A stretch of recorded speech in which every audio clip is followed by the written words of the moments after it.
Hello everyone. Last lecture में हमने electromagnetic waves in a conducting media किया था।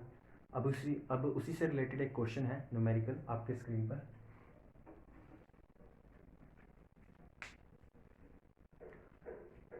क्वेश्चन में बोला गया है कि जैसे ये मेरा रूम है, ठीक है, इनकी जो दीवारें हैं, बाहर वाली साइड जो दीवारें हैं वहाँ पे इलेक्ट्रोमैग्नेटिक शील्डिंग कर रखी है, ठीक है।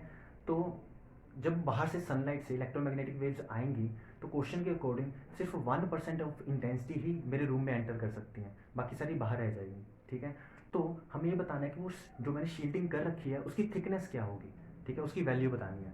तो उसको स्टार्ट करने से पहले, उसकी वैल्यू बताने से पहले हमें पता है कि जो इलेक्ट्रिक फील्ड थी उसको हमने क्या लिखा था, for the case of conducting media E naught E raise to power iota के bar Z minus of omega T, ठीक है। और ये मेरा ई नोट था कॉम्प्लेक्स। फिर उसके बाद मेरे को पता है कि मैंने के बार को क्या लिखा था, alpha plus iota beta. E naught को मैंने क्या लिखा था, E naught bar is equal to E naught E raise to power iota delta E. इन दोनों की वैल्यूज यहाँ सब्स्टिट्यूट करने पे हमारे पास आएगा E naught E raise to power minus beta Z E raise to power iota alpha Z minus omega T minus delta of E. तो ये हमारे पास बन जाएगा, ठीक है। ये हमारी इलेक्ट्रिक फील्ड की वैल्यू आएगी, ये दोनों वैल्यूज को सब्स्टिट्यूट करने के बाद। अगर मैं बोलूँ कि इसका रियल पार्ट क्या होगा, तो जिसका रियल पार्ट होगा वो होगा E naught E raise to power minus beta Z cos of alpha Z, cos of alpha Z minus of omega T minus of delta E, ठीक है। तो ये हमारे पास इलेक्ट्रिक फील्ड की वैल्यू बन जाएगी। अब जो इंटेंसिटी होता है, ठीक है, वो होता है एम्पलीट्यूड का स्केयर, और इस केस में हमारे पास एम्पलीट्यूड सिर्फ इतना है, ठीक है। तो जो मेरा इंटेंसिटी होगा एम्पलीट्यूड का स्केयर करूंगा, ठीक है। तो ये हमारे पास आ गया ई नोट ई raise power minus beta Z की होल स्क्वेयर। तो इसको मैं इक्वल टू में लिखूंगा, यहाँ पे लिख लो आई इज इक्वल्स टू जो भी मेरा कांस्टेंट आएगा, ठीक है, ई नोट का स्केयर भी करूंगा, या अगर प्रोपोर्शनैलिटी हटाऊंगा तो सारा का सारा वो आई नोट में आ जाएगा, ठीक है। जो भी प्रोपोर्शनैलिटी हटाने पे जो कांस्टेंट आएगा और ई नोट स्क्वायर करूंगा वो भी कांस्टेंट है, तो ये सारा मेरा आई नोट में आ जाएगा into E rays power minus of 2 beta Z बन जाएगा ये, ठीक है। तो ये एक्सप्रेशन बनानी थी हमें, ये इंपॉर्टेंट था। फिर हमें क्वेश्चन में गिवन है कि इंटेंसिटी जो है वो हमारी 1% ऑफ आई नोट है। आई नोट वो है जब इलेक्ट्रोमैग्नेटिक वेव जस्ट एंटर करने वाली थी, जस्ट उस पर स्ट्राइक करने वाली थी, तो वो हमारी इंटेंसिटी आई नोट थी, इनिशियल वाली, ठीक है। तो इस तरह से मैं लिख सकता हूँ I is equal to I naught by 100, ठीक है। तो यहाँ पे हमें सब्स्टिट्यूट करना है, तो ये बन जाएगा हमारे पास आई नोट बाय 100, ये हमें गिवन था, is equal to I naught E raise to power minus of 2 beta z, ठीक है। तो यहाँ से ये कैंसिल हो जाएगा, ये बनेगा हमारे पास 10 raise to power minus 2 is equals to e raise to power minus of 2 beta z. दोनों को अगर हम कंपेयर करें तो ये बनेगा 2 is equals to, sorry compare नहीं करना, नेचुरल लॉग लेना सबसे पहले तो, या फिर इसको पहले इधर ले आओ, तो इसको इधर लेके आएंगे राइट लेफ्ट साइड में, तो ये बनेगा E raise to power 2 beta Z is equals to 10 raise power 2, ठीक है। इसको इधर ले आए, इसको इधर ले आए, एक ही बात है। तो अब पॉजिटिव में कर लिया दोनों को, अब नेचुरल लॉग लेते हैं, तो नेचुरल लॉग लेंगे तो ये बनेगा natural log of 10 raise power 2, 10 raise power 2 natural log में है तो 2 कहाँ जाएगा, यहाँ पे, तो बनेगा 2 नेचुरल लॉग 10, यहाँ से 2 से 2 कैंसिल हो जाएगा। तो मेरे पास जो z की वैल्यू आएगी, क्योंकि हमें एक्चुअल में थिकनेस बतानी है, तो थिकनेस हमारा क्या है, ये z की वैल्यू, ठीक है। तो ये थिकनेस बताएगा, तो जो z की वैल्यू होगी वो आएगी हमारे पास, राइट, तो ये आएगी हमारे पास natural of 10 divide by beta. अब हमें क्वेश्चन के हिसाब से जो सिग्मा दिया हुआ है, ठीक है, हमें सिग्मा दिया है और हमें ओमेगा की वैल्यू दे रखी है।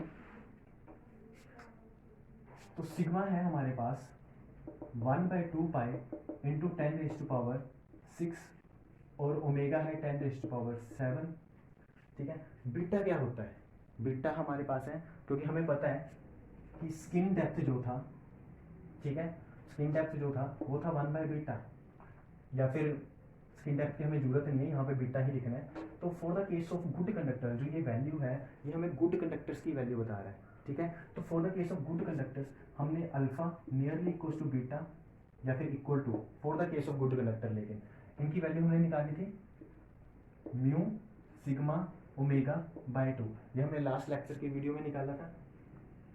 तो यहाँ से ये वैल्यू हम यहाँ पे सब्स्टिट्यूट करेंगे तो z बनेगा हमारे पास natural log 10 divide by beta, ठीक है। और बीटा की वैल्यू है ये वाली, तो बीटा की वैल्यू पुट कर देते हैं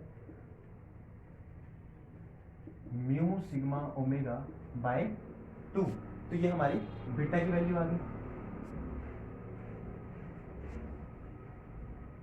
अब हमें सिर्फ वैल्यू सब्स्टिट्यूट करनी है, तो z is equal to natural log 10, natural log 10 होता है 2.30, ठीक है। ये आपको याद भी होना चाहिए, कभी कभी क्वेश्चन में गिवन भी होता है। तो नेचुरल लॉग 10 होगा 2.30 into square root of 2 divide by, अब यहाँ पे हमें म्यू की वैल्यू नहीं गिवन, ठीक है, कोई मीडियम है लेकिन म्यू नहीं गिवन, तो उस केस में हम क्या करेंगे, हम वैक्यूम वाला म्यू लेंगे, ठीक है। वैक्यूम वाला क्या था, म्यू नोड, ठीक है, परमेबिलिटी ऑफ द वैक्यूम। तो mu node sigma omega, mu node की एक स्टैंडर्ड वैल्यू होती है, उसकी वैल्यू होती है 4 इंटू पाई इंटू 10⁻⁻7, ये होती है म्यू नोड की वैल्यू। सिग्मा की वैल्यू हमें गिवन है 1/2 पाई इंटू 10⁻6 इंटू 10⁻6, ठीक है। ओमेगा की वैल्यू हमें गिवन है 10⁻7, तो ओमेगा की वैल्यू गिवन है 10⁻7। तो यहाँ से जो z की वैल्यू आएगी हम कैसे करेंगे, 4 पाई और ये 4 पाई कैंसिल हो गया, 10⁻, ये और 10⁻, ये कैंसिल हो गया, तो हमारे पास बचा क्या, ये बचा 2.30 डिवाइड बाय, इसका रूट करेंगे तो बनेगा 10⁻3, तो बनेगा 2.30 इंटू 10⁻³ मीटर, ठीक है। या फिर मैं इसको लिख सकता हूँ, ठीक है, तो मेरे पास जो z आएगा वो क्या हो जाएगा 2.30 मिलीमीटर, तो ये आपका आंसर होगा, ठीक है। तो बहुत अच्छा क्वेश्चन था ये, बस थोड़ा सा सोचना था, जो हम कर चुके हैं उसी में से था।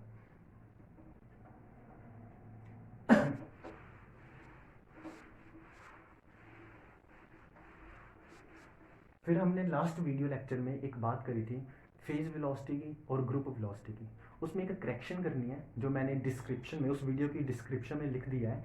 एक छोटी सी करेक्शन है। करेक्शन क्या है, मैंने उस वीडियो में बताया था कि v is equals to omega by k, मैंने ये बताया था, ठीक है। एक्चुअल में हमें पता है कि जो रिलेशन थी E is equals to e naught e raise to power iota के बार z माइनस ओमेगा टी, ठीक है। तो इसमें जो के बार था उसकी वैल्यू क्या थी, अल्फा प्लस आयोटा बीटा, ठीक है। और इसी के बार को मैंने लिखा था, इसी के बार को इन मैग्नीट्यूड मोड ऑफ के इंटू ई रेज पावर आयोटा 5, इस के बार को लिखा था मैंने, ठीक है। तो हमें क्या करना है एक्चुअल में, जब भी हमने वेलोसिटी, क्योंकि गलत है, हमने जब भी वेलोसिटी निकालनी है तो फेज वेलोसिटी, उसकी वैल्यू कैसे निकालनी है, phase velocity is equal to omega by, है तो ये सारे के सारे सेम ही यूनिट्स के, लेकिन यहाँ पे हमें इसकी रियल वैल्यू लिखनी है ओमेगा बाय अल्फा, ठीक है, ओमेगा बाय अल्फा, इसकी रियल वैल्यू लिखनी है, इसके बार की रियल वैल्यू। मोड नहीं लिखना, मोड का मतलब हो जाएगा alpha square plus beta square का रूट, मोड नहीं लिखना, रियल वैल्यू लिखनी है। तो अगर हम ये चीज़ लिखते हैं for the case of good conductors, अगर मैं बात करूँ फॉर गुड कंडक्टर, अगर मैं इस केस की बात करूँ, गुड कंडक्टर की बात करूँ, तो उस केस में हमें पता है कि जो अल्फ़ा है और जो बीटा है उसकी वैल्यू है म्यू सिग्मा ओमेगा बाय 2, ठीक है। तो यहाँ पे सब्स्टिट्यूट करना था हमें ओमेगा डिवाइडेड बाय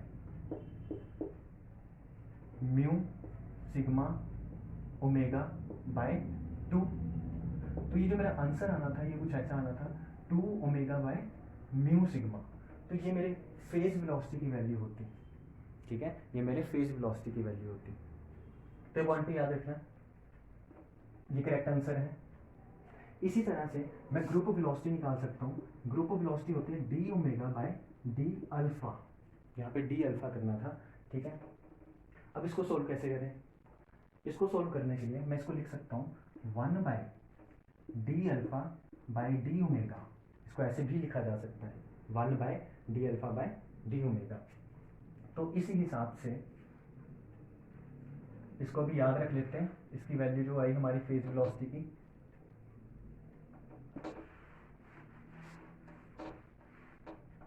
तो इसका करते हैं d∝/d⍵।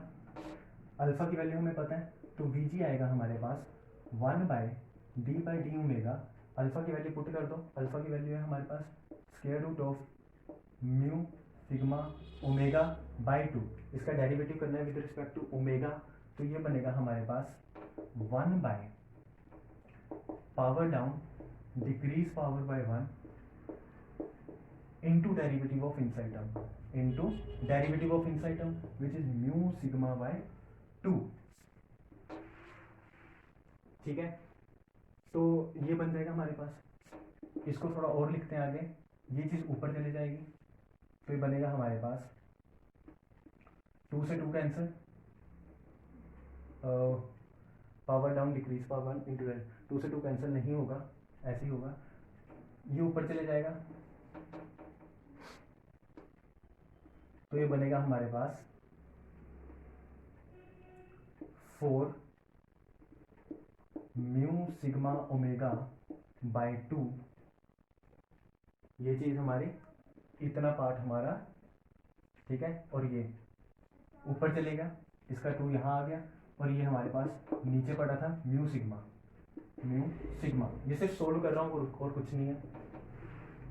तो यहाँ से मैं लिख सकता हूँ 4 square root of omega by 2 mu sigma omega, sorry mu sigma, यहाँ से ये लिखा जा सकता है। ठीक है, तो ये मेरे पास बनेगी group velocity mu sigma omega by 2 into ये टर्म।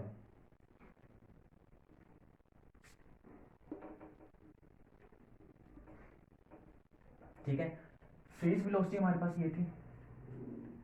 अगर मैं इस चीज में ये जो 2 है इसको मैं बाहर लेके आता हूँ, ठीक है, या फिर इस 4 को मैं अंदर लेके जाता हूँ, ऐसे बोल दो इस 4 को अंदर लेके चलते हैं, इस 4 को अंदर लेके जाऊंगा तो ये क्या बनेगा 16।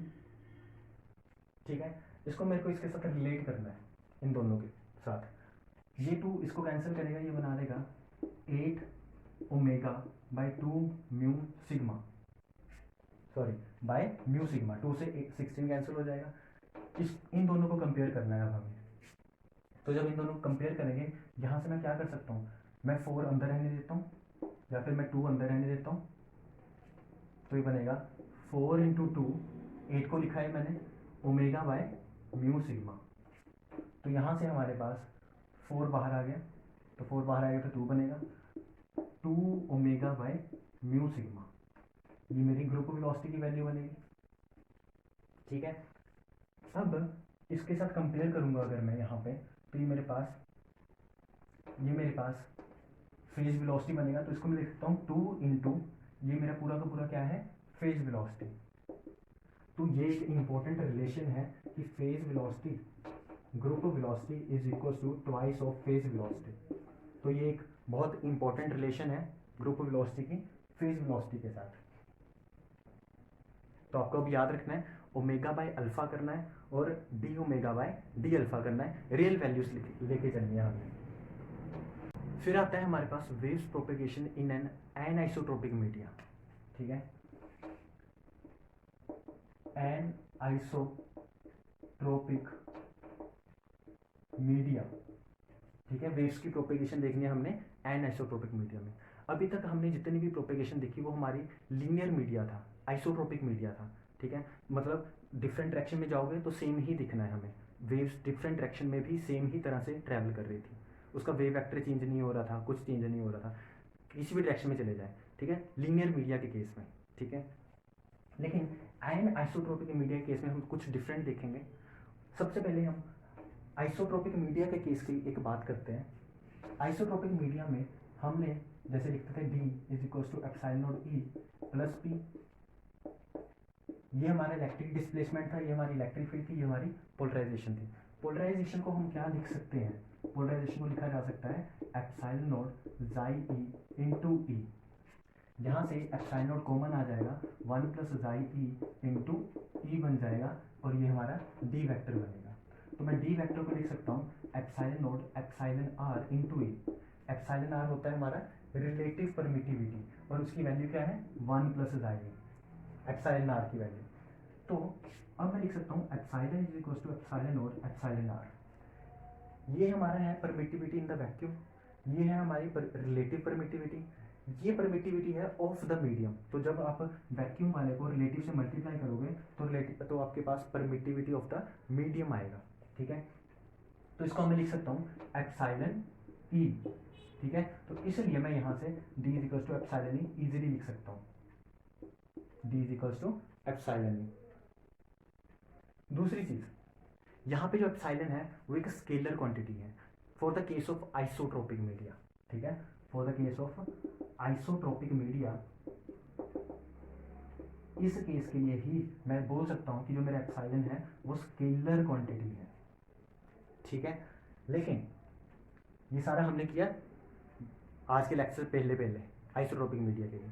लेकिन जब मैं इसे एनिसोट्रोपिक मीडिया में डिफाइन करूंगा तो मैं इसको ऐसे डिफाइन करने के बजाय मैं इसको डिफाइन करूंगा d vector is equal to epsilon dot e vector.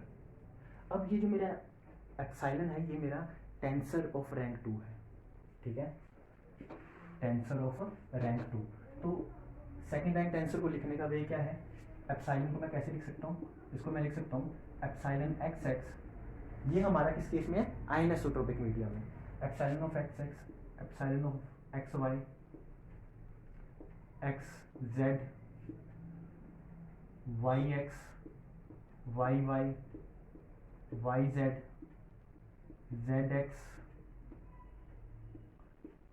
Z y, z z, ये मेरे पास एप्सिलॉन की वैल्यू बन जाएगी,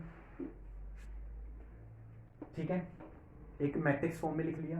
अब आइसोट्रोपिक के केस में, अब अगर मैं मान लो कि इस एप्सिलॉन को इसमें पुट कर रहा हूँ तो मेरा ये टर्म सारी कैसे बन जाएगी, डी वेक्टर को मैं लिख सकता हूँ d x, d y, d z, epsilon की वैल्यू ये लिख दी, ई वेक्टर की मैं वैल्यू लिख सकता हूँ E X, E Y, E Z. तो ये अब इसको लिखने का ये वे होगा। दूसरी चीज़, by the conservation of laws, ठीक है, कुछ लॉज की कंजर्वेशन के कारण मैं ये भी बोल सकता हूँ कि जो मेरा एप्सिलॉन है वो मेरा सिमेट्रिक इन नेचर है, ठीक है, वो मेरा सिमेट्रिक इन नेचर है। तो ये आपको याद भी रखना है कि हमेशा सिमेट्रिक इन नेचर होगा एप्सिलॉन, ठीक है, जिस केस में वो एनिसोट्रोपिक के केस में, ठीक है। तो अगर सिमेट्रिक इन नेचर है तो जब इस पर मैं एक लीनियर अलजेब्रा लगाऊंगा, ये हम मैथमेटिक्स में करते हैं, इसमें मैं लीनियर अलजेब्रा लगा सकता हूँ। लीनियर अलजेब्रा लगाने के बाद मैं इस मैट्रिक्स को डायगोनलाइज कर सकता हूँ, ठीक है। तो जो मैट्रिसेस सिमेट्रिक होती हैं उसे डायगोनलाइज किया जा सकता है, ये हम मैथमेटिकल में पढ़ते हैं। तो इसको मैं डायगोनलाइज कर सकता हूँ। या फिर दूसरे वे में क्या बोल सकता हूँ कि मैट्रिक्स है, ठीक है, कोई एक्स वाई जेड कोऑर्डिनेट्स होंगे, ठीक है, उसकी वजह से कोई मैट्रिक्स बनी, फिर मैं क्या करूँगा, मैं उन कोऑर्डिनेट्स को रोटेट कर दूंगा, मैं उन कोऑर्डिनेट्स को इस हिसाब से रोटेट कर दूंगा कि जो मेरी मैट्रिक्स बन जाएगी वो कैसी बन जाएगी, ये मेरी मैट्रिक्स डायगोनलाइज बन जाएगी, ठीक है, इसी हिसाब से रोटेट कर दूंगा। तो मान लो पहले मेरा कोई कोऑर्डिनेट एक्स एक्सिस यहाँ था, मैंने ऐसे रोटेट कर दिया था, ठीक है, वाई एक्सिस ऐसे था, ऐसे रोटेट कर दिया था, जेड एक्सिस कुछ ऐसे था, ऐसे रोटेट कर दिया था। तो जब रोटेशन करने के बाद जब ये डायगोनलाइज बन गई तो मेरे कोऑर्डिनेट्स चेंज हो चुके हैं। तो जो मेरे कोऑर्डिनेट्स चेंज हो गए, ठीक है, और जिस कोऑर्डिनेट्स पे मेरी ये मैट्रिक्स डायगोनलाइज हो गई उन एक्सिस को हम क्या बोलेंगे, प्रिंसिपल एक्सिस, ठीक है। पहले एक्स एक्सिस ये थी लेकिन अब रोटेट करने के बाद ये हो गई। तो रोटेशन करने के बाद, चेंज करने के बाद हमारी ये डायगोनलाइज हो गई, तो मैं उन एक्सिस को क्या बोल सकता हूँ, नाम दे सकता हूँ प्रिंसिपल एक्सिस। ये पॉइंट भी याद रखना। तो मान लो कि मैंने रोटेशन कर दी और मेरे पास प्रिंसिपल एक्सिस आ गई, प्रिंसिपल एक्सिस के कारण मेरे पास ये डायगोनलाइज हो गया। तो डायगोनलाइज होने पे मैं क्या लिख सकता हूँ, डायगोनलाइज का मतलब होता है, तो डायगोनलाइज का मतलब होगा ये जीरो, ये जीरो, ये जीरो, ये तो ऐसे ही रहेगा, ये जीरो, ये होगा डायगोनलाइजेशन करने का मतलब, ठीक है, तो ये पार्ट भी पता होना चाहिए। अब उसके बाद अब हम निकालेंगे, मतलब अब हम ऐसे बोल सकते हैं, पहले हम बात करते हैं इससे आगे यूनी एक्सियल क्रिस्टल की, ठीक है, और बाई एक्सियल क्रिस्टल की। तो सबसे पहले मैं मान के चलता हूँ कि मेरा यूनी एक्सियल, ठीक है, यूनी एक्सियल मीडियम है, यूनी एक्सियल मीडियम। इस केस में होगा क्या, यूनी एक्सियल के केस में क्या होगा कि एक मेरा एप्सिलॉन डिफरेंट होगा और बाकी दो एप्सिलॉन मेरे सेम होंगे, ठीक है। यूनी एक्सियल में क्या होगा, एक मेरा क्या होगा, एक मेरा अगर एप्सिलॉन ई है तो जो मेरे बाकी हैं वो एप्सिलॉन नोड, और यहाँ पे भी एप्सिलॉन नोड होगा, दो सेम होंगे एक डिफरेंट होगा, तो मैं बोलूँगा यूनी एक्सियल मीडियम है। ये पार्ट आपको याद रखना है। यहाँ पे मैंने ई ही क्यों डाला, क्योंकि एक्स्ट्रा ऑर्डिनरी आपने सुना होगा, extra ordinary and ordinary waves, ठीक है, तो यहाँ पे एक्स्ट्रा ऑर्डिनरी की बात की गई है और ऑर्डिनरी की बात की गई है। तो आपको बस इतना पॉइंट याद रखना है कि ये दो सेम होंगे एक डिफरेंट होगा। ऐसे भी हो सकता है कि एप्सिलॉन ई यहाँ आ जाए और दो एप्सिलॉन ओ यहाँ आ जाए, एक डिफरेंट होगा दो सेम होंगे, तो ये भी ट्रू है, ठीक है। तो ये हमने केस, किस केस की बात की, यूनी एक्सियल मीडियम के केस में, ठीक है। ऐसे ही यूनी एक्सियल के बाद हमारे पास बाई एक्सियल आता है, बाई एक्सियल मीडियम आता है। बाई एक्सियल मीडियम में, ठीक है, अब हम बात करेंगे बाई एक्सियल मीडियम की। बाई एक्सियल मीडियम में आपको याद रखना है ये सारे डिफरेंट हो जाएंगे, ये एक्स एक्स होगा, ये एक्स वाई होगा, और सॉरी ये वाई वाई होगा, ये जेड जेड। इस मतलब कहने का सिंपल ये है कि ये तीनों के तीनों एप्सिलॉन हमारे डिफरेंट होंगे, ठीक है, बस बाई एक्सेल का ये मतलब होगा, ठीक है। तो आपको मैट्रिसेस पता होनी चाहिए, बाई एक्सेल में कैसी होगी, यूनी एक्सेल में कैसी होगी। उसके बाद हम बात करते हैं कि आइसोट्रोपिक मीडिया की बात कर रहे हैं, तो आइसोट्रोपिक मीडिया में हमारी वेव की इक्वेशन कैसी होगी, हमने वो फाइंड आउट करनी है। वेव इक्वेशन, वेव इक्वेशन कैसी होगी हमारे पास for the case of isotropic media. उसके लिए हमें क्या करना है, हमें पता है कि डेल क्रॉस ही होता है minus of curly b by curly T, ठीक है, ये हमें पता है डेल क्रॉस ई की वैल्यू। और हमें ये भी पता है कि जो डेल क्रॉस बी होता है, ठीक है, जो डेल क्रॉस बी होता है उसे मैं लिख सकता हूँ म्यू नोट जे एफ, ठीक है, म्यू नोट जे एफ प्लस एप्सिलॉन या फिर करली डी बाय करली टी, ठीक है, क्योंकि हम यहाँ पे सिर्फ एप्सिलॉन की बात कर रहे हैं, म्यू नोट की, म्यू की बात नहीं कर रहे, तो इसलिए हम अगर बात नहीं कर रहे उसकी तो मैं से म्यू नोट मान सकता हूँ। लेकिन मैं दूसरी चीज़ लेके चल रहा हूँ कि वहाँ पे कोई करंट डेंसिटी नहीं है, कोई हमारे पास चार्ज डेंसिटी नहीं है, तो ये मेरा क्या होगा, जीरो हो जाएगा। इसे चाहे जे लिख लो, म्यू नोट जे, तो ये मेरा जीरो ही होगा, तो ये इसके बराबर आएगा, ठीक है। अगर ये म्यू नोट इधर चले जाता है, इसको मैं क्या लिख सकता हूँ, अगर ये दोनों म्यू नोट इधर चले जाते हैं तो मैं इसको लिख सकता हूँ एच, ठीक है। इस चीज को, जो ये मेरी फर्स्ट इक्वेशन है डेल क्रॉस ई को, अगर मैं क्रॉस प्रोडक्ट कर दूं डेल से, दोबारा से del cross e is equal to minus of curly by curly t del cross b. अगर मैं इसका क्रॉस प्रोडक्ट कर दूं, इस चीज को सॉल्व करना आता है हमें, क्या होगा, del of del dot e minus of del square E is equal to minus of curly by curly t del cross b, ठीक है। ये चेंज कर लेता हूं,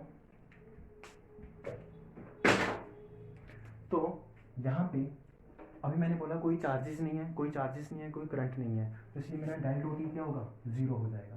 तो यहां से मेरे पास ये आएगा minus of del square E is equals to minus of, तो माइनस माइनस भी कैंसिल हो जाएंगे, curly by curly t del cross b, del cross b हम निकाल चुके हैं, एक्चुअली ये है, ठीक है।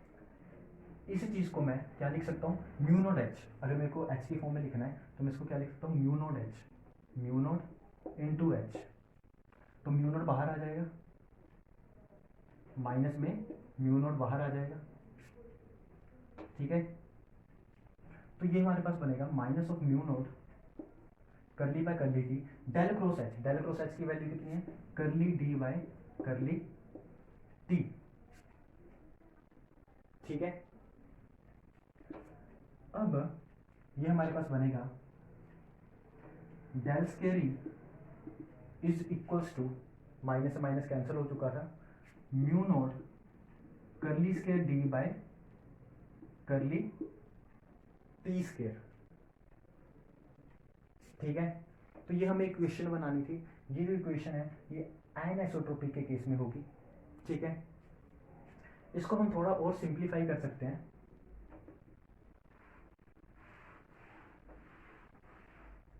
सिंप्लीफाई कैसे करना है, करली बाय करली टी को हम क्या लिख सकते हैं, हमें पता है वेव्स के केस में हम करली बाय करली टी को क्या लिख सकते हैं, माइनस ऑफ आयोटा ओमेगा।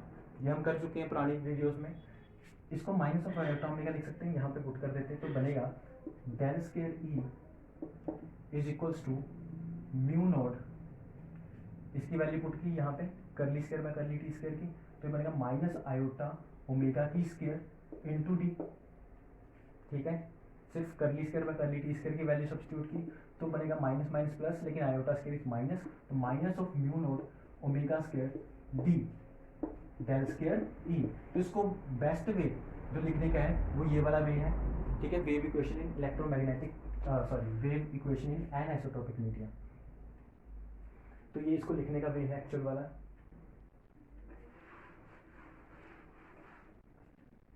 अब इससे एक बहुत ही औसम सी चीज बाहर निकल के आएगी, ठीक है। वो क्या होगी, मान लो कि हमारे पास यूनिएक्सियल मीडियम है, ठीक है। यूनिएक्सियल की बात कर रहा हूँ, तो यूनिएक्सियल में आपको पता है जो आपका एप्सिलॉन होता है वो क्या होता है, ये एक डिफरेंट होगा, ये दो सेम होंगे, बाकी हमारे जीरो होंगे। ये किया हमने यूनिएक्सियल के केस में। एक तो ये पॉइंट याद रखना, ठीक है। ये गिवन होता है वैसे क्वेश्चंस में, लेकिन अभी याद रखना।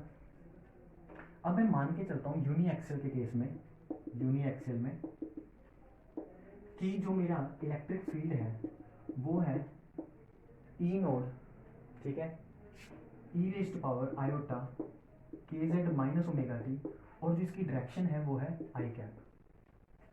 अब इसमें मैं बोलना क्या चाहता हूँ, मैं ये बोलना चाहता हूँ जो मेरी पोलराइजेशन है मेरी वेव की इलेक्ट्रिक फील्ड की वो है आई कैप के लोग, लेकिन वो मूव किस डायरेक्शन में कर रहा है, जेड डायरेक्शन की ओर। ये मैं चीज़ बोलना चाहता हूँ पहली चीज़, ठीक है।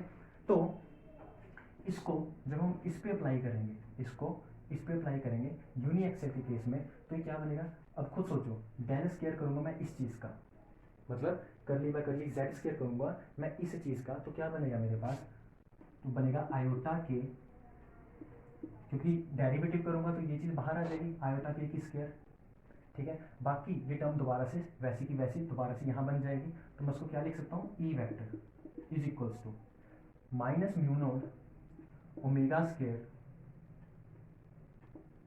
Into d. तो डी हमारे पास क्या है, अब सोचने वाली चीज़ है यहाँ पे, मैं यहाँ पे डी को एप्सिलॉन ई लिख सकता हूँ ऑब्वियसली, लेकिन जो मेरा डी है वो इलेक्ट्रिक फील्ड की डायरेक्शन पे डिपेंड करेगा, और इलेक्ट्रिक फील्ड की डायरेक्शन किस डायरेक्शन में है, आई कैप डायरेक्शन में, मतलब एक्स एक्सिस, मतलब एक्स एक्सिस। तो उस केस में मैं जब इस डी को एप्सिलॉन ई लिखना चाहूँगा तो मैं कौन सा एप्सिलॉन यूज़ करूँगा इन तीनों में से, मैं सिर्फ और सिर्फ ये वाला एप्सिलॉन यूज़ करूँगा। क्यों, क्योंकि जो मेरी पोलराइजेशन है इलेक्ट्रिक फील्ड की वो आई कैप के अलोंग है, तो मेरे को इसलिए सिर्फ ये फर्स्ट वाला यूज़ करना है यहाँ पे, एप्सिलॉन ऑफ ई, ठीक है। तो डी को लिखते हैं एप्सिलॉन, ई लिखते हैं डी को, तो मैंने ये लिख दिया, यहाँ से ई से ई कैंसिल हो जाएगा, ये बनेगा माइनस का के स्क्वायर, ठीक है, minus K square is equals to minus of mu naught omega square epsilon D, minus से माइनस कैंसिल हो जाएगा, तो हमारे पास बनेगा K is equals to omega square root of mu naught epsilon E. तो इसको मैं नाम दे रहा हूँ, क्योंकि अब के की वैल्यू ये है, इसको मैं नाम दे रहा हूँ के ई, ठीक है। इसको सिर्फ नाम ये दिया है, क्यों, क्योंकि यहाँ पे ई आ रहा था, तो के की पावर में ई। तो अब जो मेरी वेव इक्वेशन मैंने स्टार्टिंग में ली थी उसको मैं चेंज कैसे कर दूंगा, इस के की जगह यहाँ क्या लिख दूंगा, के ई, के की पावर में, और उसकी वैल्यू क्या होगी, ये उसकी वैल्यू होगी, ये आपको ध्यान में रखना है, ठीक है। अच्छा, अब मैंने बोला था कि बहुत औसम सी चीज़ बाहर निकल के आएगी, वो क्या है वो भी बताता हूँ। ये हमने एक केस लिया, ठीक है। अब मैं दूसरा केस लेता हूँ इसी में, कि ये देख लेता हूँ कंप्लीट आ रहा है, हाँ। तो मान लेता हूँ कि अब मेरा इलेक्ट्रिक फील्ड जो है वो है e naught e raise to power iota k z minus omega t, लेकिन इसकी पोलराइजेशन जो है वो मैं जे कैप की डायरेक्शन में ले लेता हूँ, कि इलेक्ट्रिक फील्ड की जो पोलराइजेशन है वो जे कैप है, लेकिन मूव वो जेड डायरेक्शन में कर रही है। तो अगर ऐसा केस आ जाए, दोबारा से इस फॉर्मूले में पुट करोगे इक्वेशन 1 में, दोबारा से इसमें पुट करोगे तो यहाँ क्या बनेगा, पहले तो डेल स्क्वायर ही करेंगे तो माइनस आयोटा के का स्क्वायर बनेगा, सॉरी प्लस आयोटा के का स्क्वायर इंटू ई बचेगा is equals to minus mu naught omega square minus mu naught omega square d vector. अब डी वेक्टर को आपको क्या लिखना है, क्योंकि जो मेरा एप्सिलॉन था उसकी वैल्यू थी epsilon naught epsilon E 0 0 0 epsilon not 0 0 0 epsilon not. तो यहाँ पे मेरे को डी को लिखना है, इस डी को लिखना है एप्सिलॉन ई, लेकिन ये एप्सिलॉन कौन सा है, ये एप्सिलॉन होगा जो इलेक्ट्रिक फील्ड की पोलराइजेशन की डायरेक्शन है, और पोलराइजेशन की डायरेक्शन है जे कैप, तो एप्सिलॉन का जे कैप कौन सा है, ये वाला।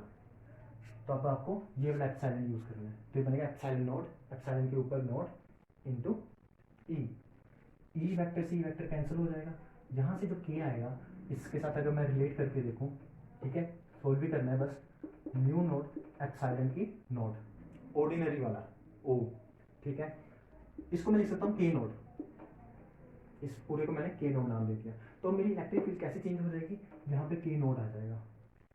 तो अब देखने में क्या पता चल रहा है कि चाहे आपकी वेव सिर्फ z डायरेक्शन में मूव कर रही है, लेकिन उसकी अगर पोलराइजेशन x में भी है y में भी है, ठीक है, अगर डिफरेंट है तो उसका जो k वेक्टर है वो चेंज हो जाता है। अभी तक हमें ये लगता था कि जिस डायरेक्शन में वेव मूव करती है के जेड, ठीक है, तो z डायरेक्शन में मूव कर रही है, लेकिन k में कोई चेंज नहीं हम देखते थे। लेकिन एनिसोट्रोपिक मीडिया में हम k में चेंज देखेंगे और इस k को उसी हिसाब से हम चेंज कर देंगे, उस हिसाब से हम चेंज कर देंगे, ठीक है। तो पॉइंट याद रखना, एनिसोट्रोपिक के केस में सिमिलर केस रहेगा, क्योंकि बाईएक्सियल क्रिस्टल के लिए भी आपकी जो वेव की इक्वेशन है वो सेम रहेगी, ठीक है, ये तीनों के तीनों डिफरेंट हो जाएंगे। सिमिलर वे से आपको क्या करना है, आप के की वैल्यूज को निकाल सकते हो, वहाँ पे क्या पता ऐसे नाम दिया हो एप्सिलॉन 1, ऐसे नाम दे सकते हैं epsilon 1 epsilon 2 epsilon 3 for the case of biaxial, ठीक है। सेम वे रहेगा, सेम इलेक्ट्रिक फील्ड, आपने पोलराइजेशन देखनी है, उसके हिसाब से हमने डी की वैल्यू देखनी है, जो डी की वैल्यू लिखी है, ठीक है, तो इस हिसाब से चेंज करता रहेगा।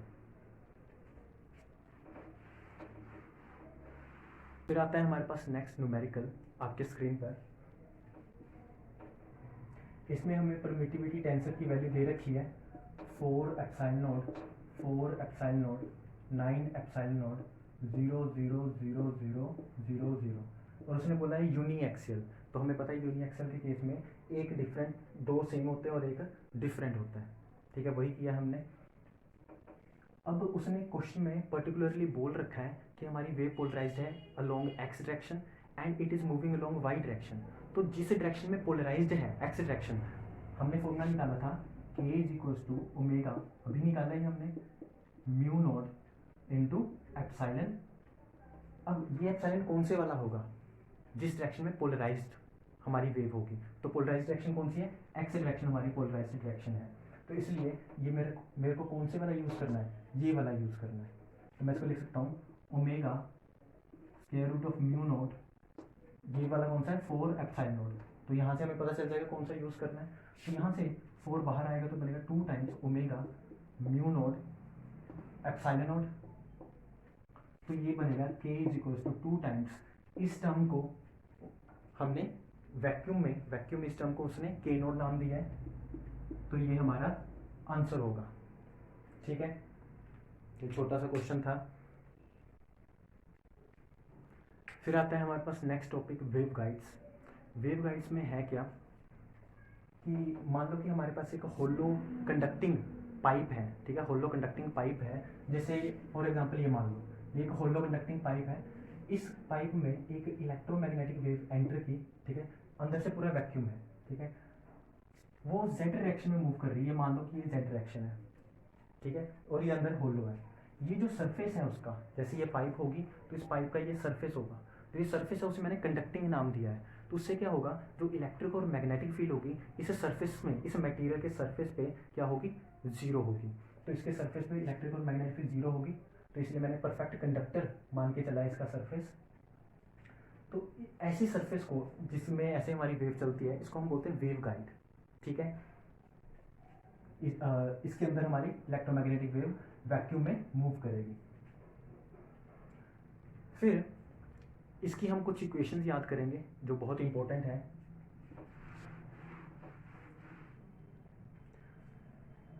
जैसे हमने मैक्सवेल की इक्वेशंस लिखी थी, डेल क्रॉस ई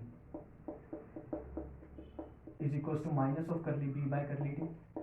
फिर हमने लिखी थी del cross b is equals to, अगर हमारा करंट डेंसिटी, क्योंकि अंदर तो वैक्यूम है, पाइप के अंदर तो वैक्यूम है, ठीक है, होलो पाइप है, तो ये मेरा जीरो होगा, जे की वैल्यू मेरी जीरो होगी, बचेगा क्या, epsilon node mu node epsilon node करली ई बाय करली टी, ठीक है।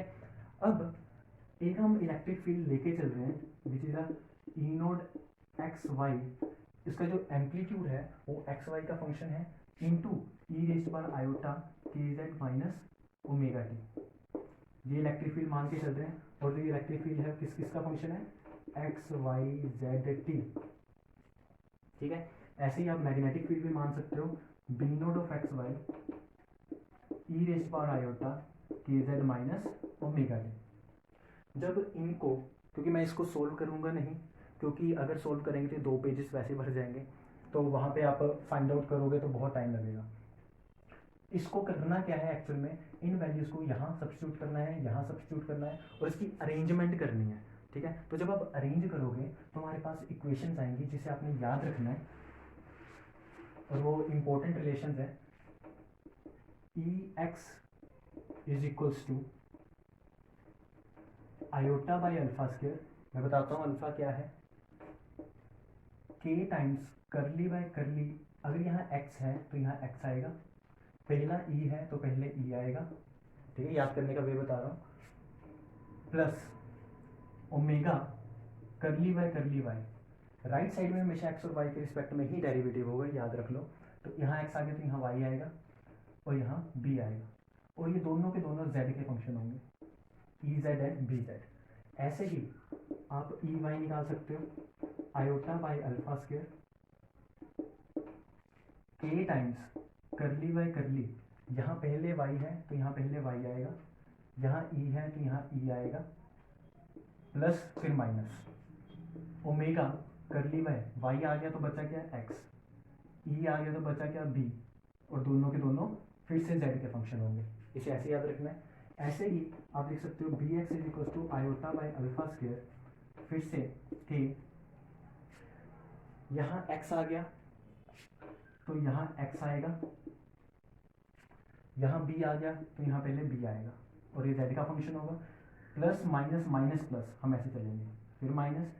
इस केस में अब लिखना है हमें ओमेगा बाई सी स्क्वायर, इस केस में ओमेगा बाई सी स्क्वायर आएगा, साथ में करली बाई करली, एक्स आ चुका है तो वाई बच गया, वाई आएगा, बी आ गया तो बचा क्या जेड, ई जेड, तो इसका हो जाएगा।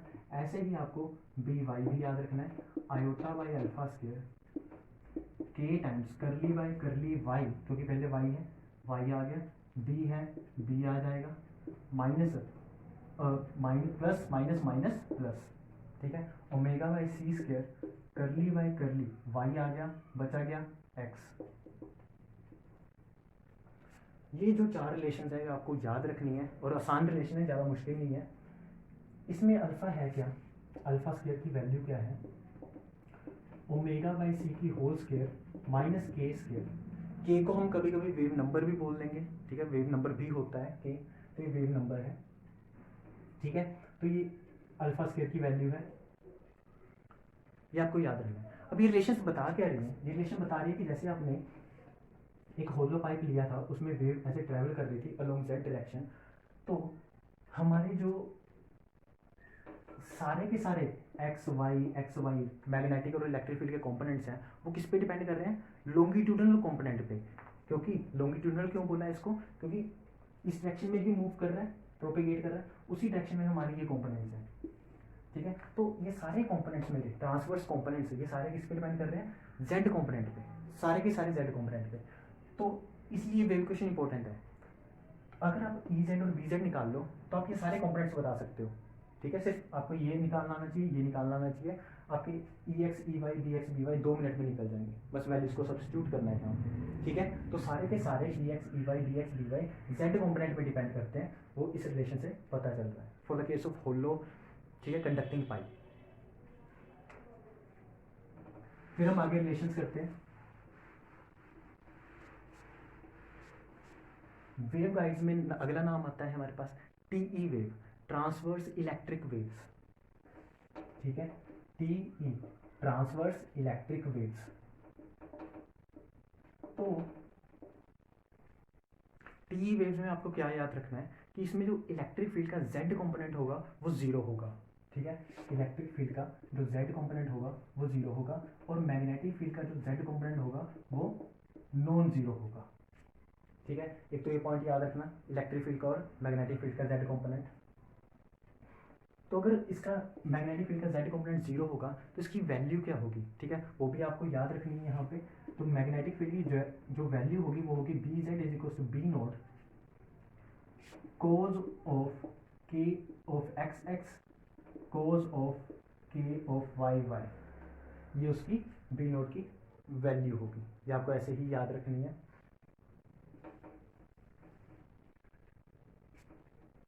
यहाँ पे जो के एक्स है उसकी वैल्यू है एम पाई बाई ए, और जो के वाई है वो है एन पाई बाई बी।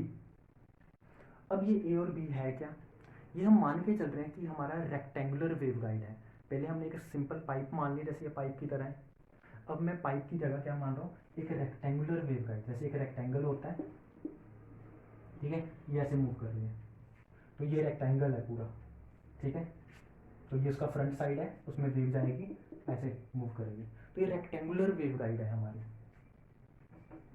तो रेक्टेंगुलर वेव गाइड में एक साइड ए है एक साइड बी है, ठीक है। और हम बाय कन्वेंशन, ठीक है, बाय कन्वेंशन हम ये लेके चलते हैं कि अगर ए ग्रेटर देन बी है तो इसके साथ हम एम वाला कंपोनेंट लेंगे।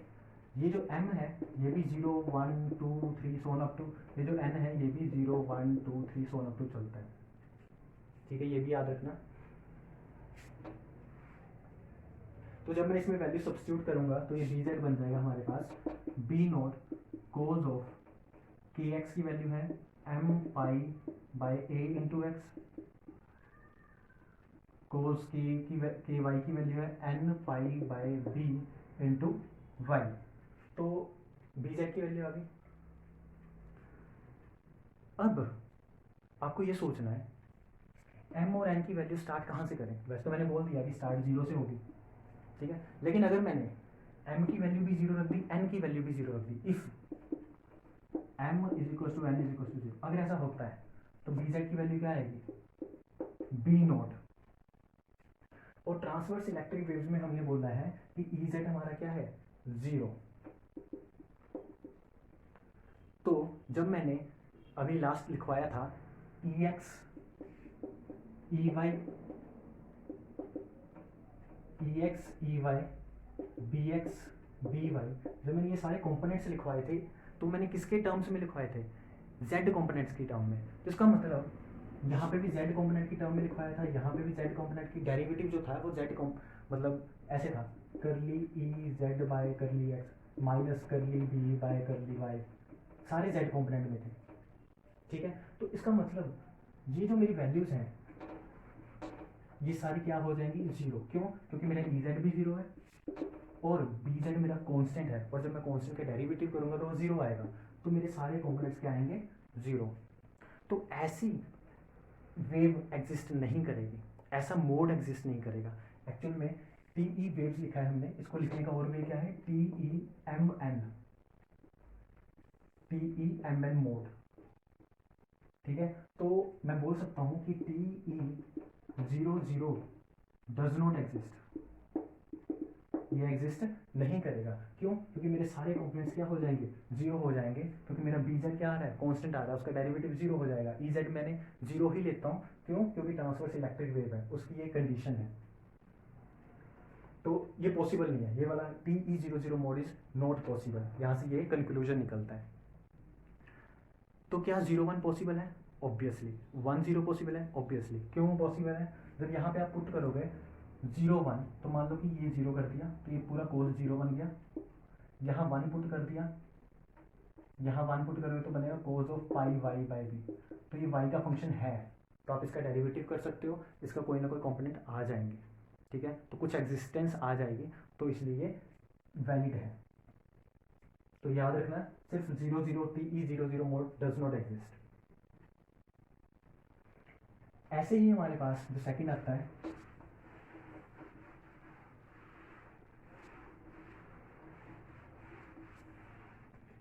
टी एम मोड, ठीक है, जो सेकंड है वो है टी एम मोड।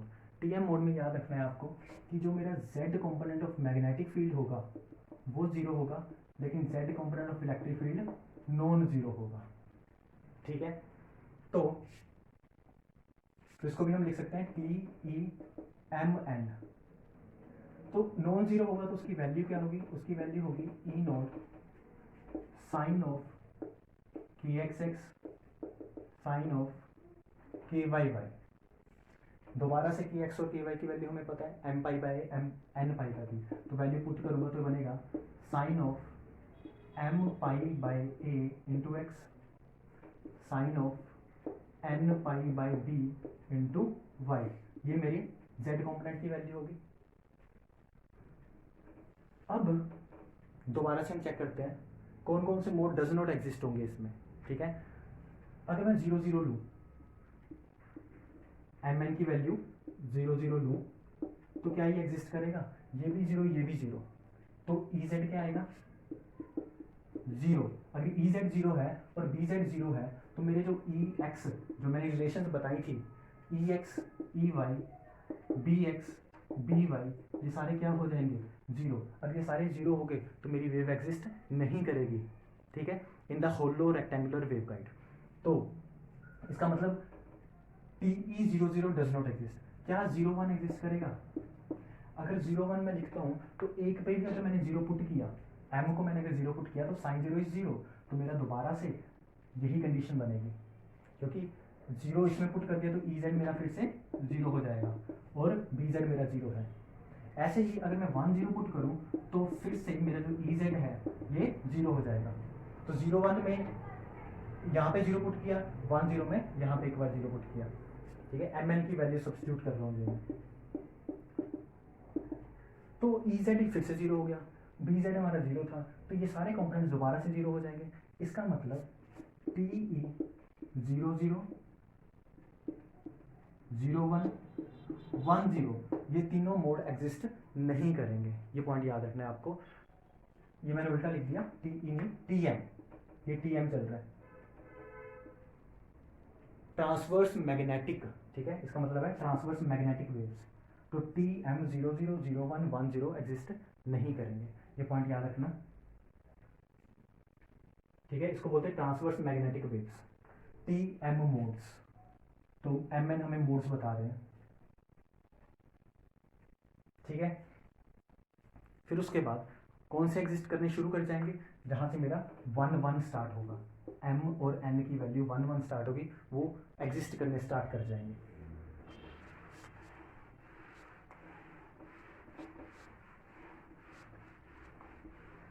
उसके बाद हम कुछ रिलेशंस फाइंड आउट करेंगे।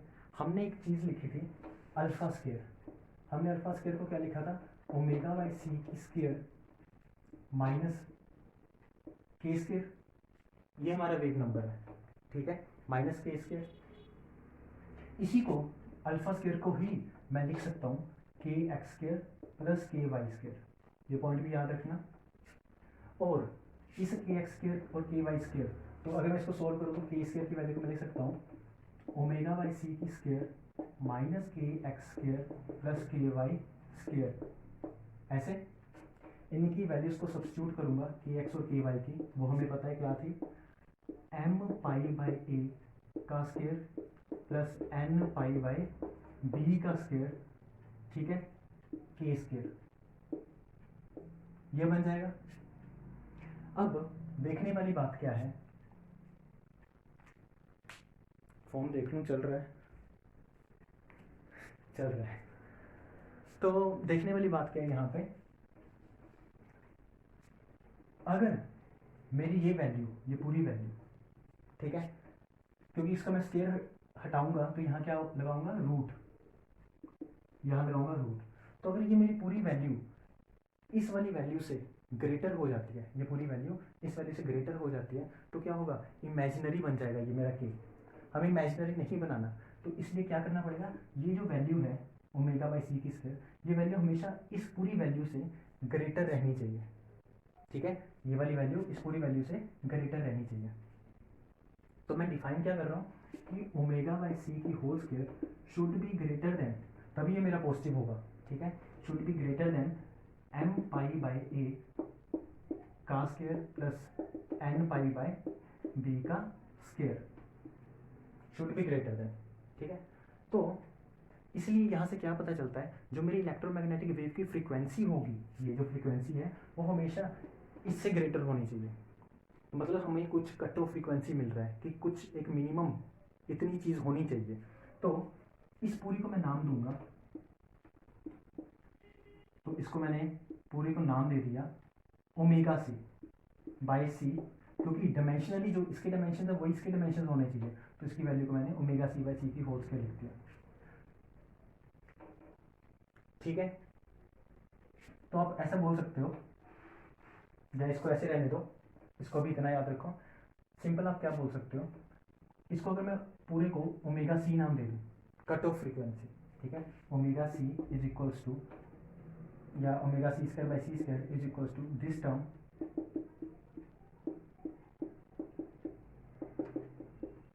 तो मैं ये मान लेता हूँ। तो अब मैं ये बोल सकता हूँ कि जो मेरी फ्रीक्वेंसी है, ठीक है, should always be greater then cut off frequency, क्योंकि इसको मैं लिख सकता हूँ यहाँ से इस टर्म में ओमेगा सी की वैल्यू को, ठीक है।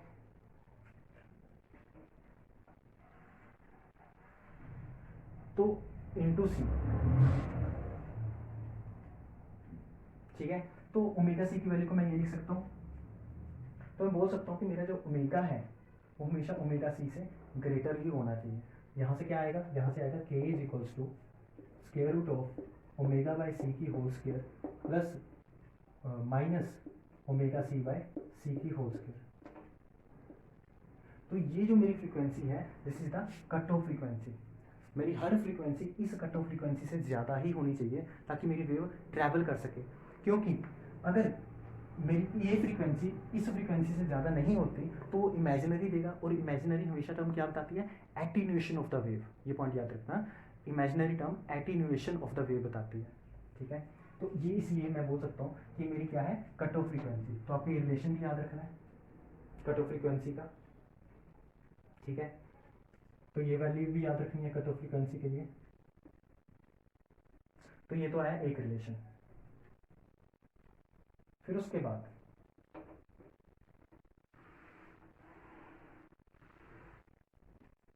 हम इसे इन टर्म्स ऑफ लैम्डा भी निकाल सकते हैं। कट ऑफ फ्रीक्वेंसी है तो कट ऑफ वेवलेंथ भी होगा, लेकिन यहाँ पे ये कंडीशन भी याद रखना, फ्रीक्वेंसी में हमारी वेव की ग्रेटर होनी चाहिए कट ऑफ फ्रीक्वेंसी से। अब वेवलेंथ की कंडीशन देखते हैं। वेवलेंथ की कंडीशन ये हमें करना क्या है, ओमेगा को हम कैसे के लैम्डा की फॉर्म में कैसे लिख सकते हैं, ओमेगा इक्वल टू के सी होता है, ठीक है। तो हम लिख सकते हैं, अगर ओमेगा सी लिखूँ मैं, कट ऑफ फ्रीक्वेंसी लिखूँ, तो यहाँ पे के ऑफ सी बन जाएगा इंटू सी बन जाएगा, ठीक है। कट ऑफ वेव नंबर, तो के को लिखते हैं 2 पाई बाई लैम्डा, तो ये लैम्डा सी बन जाएगा इंटू सी बन जाएगा, ठीक है, इसके बेस में सी है। तो यहाँ से ओमेगा सी की वैल्यू आ गई, यहाँ पुट कर दो, ओमेगा सी की वैल्यू पुट करेंगे तो बनेगा 2 pi C by lambda C is equals to C times square root of M pi by A की square plus N pi by B की स्केयर। ठीक है, तो सी से सी कैंसिल हो जाएगा। यहां से जो लैम्डा सी आएगा वो आएगा हमारे पास 2 पाई बाय ये इधर आएगा तो बनेगा square root of M pi by A की square plus N pi by B की स्क्वायर। तो मैक्सिमम बुक्स में आपको लिखा हुआ दिखेगा कि lambda C is equal to pi, बाहर आएगा तो कैंसिल हो जाएगा, 2 upon square root of M by A की square plus N by B की स्क्वायर। ठीक है, तो ये भी आपको पता होना चाहिए।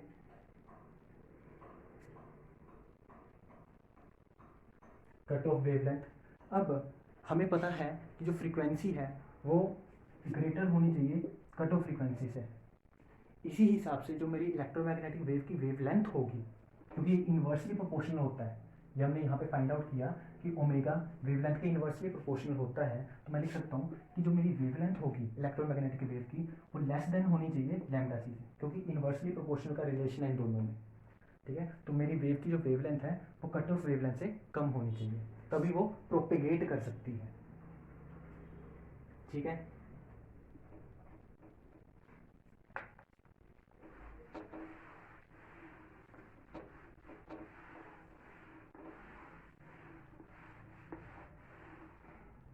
फिर उसके बाद नाम आता है phase velocity and group velocity. Phase velocity को हम वीपी से नाम दे सकते हैं ओमेगा बाय के। तो सबसे पहले ये के है कौन सा, जब हमने लिखा था अल्फा स्क्वायर तो क्या लिखा था, इसको लिखा था हमने ओमेगा बाई सी का whole square minus K square. इसी अल्फा स्क्वायर को हमने लिखा था के x square plus k y square. तो यहाँ से जो हमने के स्क्वायर निकाला था वो ये के है। ठीक है, तो ये बनेगा हमारे पास ओमेगा बाई सी का होल स्क्वायर माइनस ये इधर आएगा के x square plus k y square. ये हमारे के की वैल्यू है, तो के हमारा रूट में आएगा। अब आपको क्या करना है, फेज वेलोसिटी निकालने के लिए सिंपली 1 बाय के बाय, वैसे ये ओमेगा बाय के है, सिंपल आपको वैल्यूज पुट करनी है और कुछ नहीं करना। तो आंसर आएगा ओमेगा बाय, इनकी वैल्यूज को पुट करना है तो ये वैल्यू आ जाएगी ओमेगा बाय सी का होल स्क्वायर माइनस के x square plus k y square का रूट। तो ये आपके पास फेज वेलोसिटी की वैल्यू होगी। ऐसे ही आप ग्रुप वेलोसिटी निकाल सकते हो डी ओमेगा बाय डी के। इसको सोल्व करने के लिए आपको क्या करना पड़ेगा, 1 बाय डी के बाई डी ओमेगा कर लो, वो ज़्यादा आसान रहेगा। तो जब किया 1 बाय डी के बाई डी ओमेगा, इसका ओमेगा के रिस्पेक्ट में डेरिवेटिव, तो क्या आएगा, power down decrease power by 1, तो ये बनेगा ओमेगा बाय सी का whole square minus of K x square plus k y square. ठीक है, into derivative of inside term.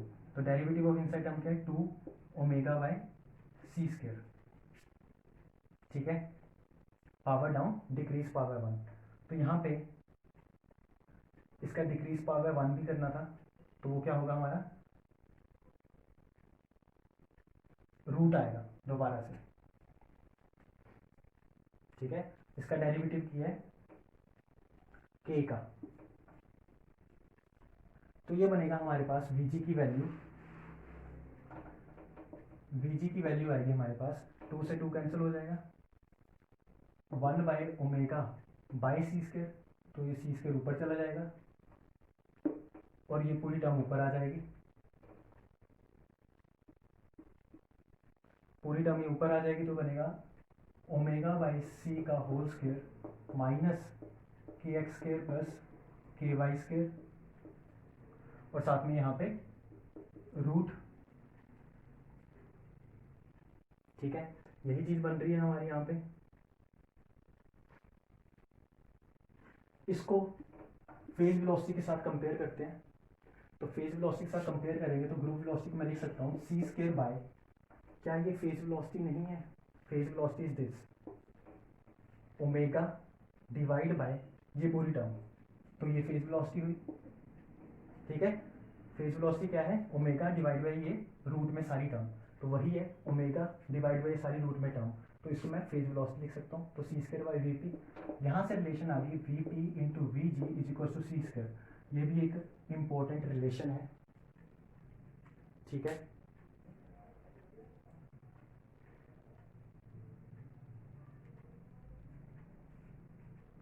फिर हमारे पास नेक्स्ट क्वेश्चन आता है आपके स्क्रीन पर। इसमें हमारे पास स्केयर क्रॉस सेक्शन है जिसकी साइड एल है और मेटेलिक वेवगाइड है, ठीक है। तो हमें ग्रुप वेलोसिटी पूछी है of T E one one mod, तो ग्रुप वेलोसिटी होता क्या है, डी ओमेगा बाय डी के। और दूसरी चीज़ आपने ध्यान देनी है कि ऑप्शंस किस वे में दिए हैं, ओमेगा की टर्म में आंसर है कि के की टर्म में है, तो यहाँ पे के की टर्म में आंसर है, और T E one one mod है। तो सबसे पहले हमें चेक क्या करना है, हम लिख क्या सकते हैं अल्फा स्क्वायर को ओमेगा बाई सी की होल स्क्वायर माइनस ऑफ के square is equals to, alpha square को और क्या लिख सकते हैं, k x square plus k y square. K x square को क्या लिखा जा सकता है, के एक्स स्क्वायर को लिखा जा सकता है एम पाई बाई, यहाँ पे स्क्वायर क्रॉस सेक्शन है क्योंकि वैसे क्या लिखते हैं एम पाई बाई ए के एक्स को और के वाई को एन पाई बाई बी, लेकिन यहाँ पे लेंथ दोनों की सेम है, A is equal to B is equal to L, तो ये बनेगा एम पाई बाई एल की square plus N pi by K Y की value N pi by L की स्क्वायर। लेकिन साथ में हमें ये भी पता है कि एम और एन दोनों वन वन है, तो ये भी वन है, ये भी वन है, तो यहाँ से हमारे पास ये वैल्यू आ गई। हमें आंसर चाहिए इन टर्म्स ऑफ के नॉट ओमेगा, तो इसलिए हम क्या करेंगे, हम ओमेगा की वैल्यू निकाल लेंगे इन टर्म्स ऑफ के, तो ये बनेगा omega square by C square is equals to k square plus इन दोनों को ऐड करो 2 pi square by l square, ये सी स्क्वायर इधर जाएगा, ये कुछ ऐसा हो जाएगा। तो ओमेगा की वैल्यू को मैं लिख सकता हूँ सी इंटू स्क्वायर रूट ऑफ के square plus 2 pi square by l square, ये ओमेगा की वैल्यू है। अब हमें क्या करना है, डी ओमेगा बाई डी के, ठीक है। तो ग्रुप वेलोसिटी को हमने लिखा था डी ओमेगा बाई डी के, ओमेगा की वैल्यू पुट करो, यहाँ पे डेरिवेटिव करना है, तो क्या बनेगा सी कांस्टेंट है बाहर into power down decrease power by 1 which is K square plus 2 pi square by L square into derivative of inside term which is 2k, derivative of inside term is 2k, बाकी सारा constant है, तो 2 से ये 2 cancel हो जाएगा, तो Vg की जो वैल्यू होगी वो आएगी हमारे पास k times C divide by square root of के square plus 2 pi square by L square. L square को इधर ले जाओ, ठीक है, एलसीएम निकाल दो उसका, तो ये ऊपर चला जाएगा, ये बनेगा k into L into C divide by square root of के square into L square plus 2 pi square. तो ये आपका ग्रुप वेलोसिटी का आंसर होगा, ठीक है। तो बहुत इजी है, कभी कभी ओमेगा की टर्म में भी हो सकता था, तो आपको क्या करना था, आपको ये जैसे हमने यहाँ पे चेंज किया था, ठीक है, हमने ओमेगा को के की फॉर्म में लिख लिया था, उस केस में हम क्या करेंगे, के को ओमेगा की फॉर्म में लिख लेंगे अगर हमारा आंसर ओमेगा की फॉर्म में होगा, ठीक है। फिर हम इसमें सब्स्टिट्यूट कर देंगे, जैसे भी आप सॉल्व कर सकते हो इजीली, ठीक है। आंसर्स को देख लेना है किस फॉर्म में आंसर है, ऑप्शंस किस फॉर्म में है, ठीक है। Thank you.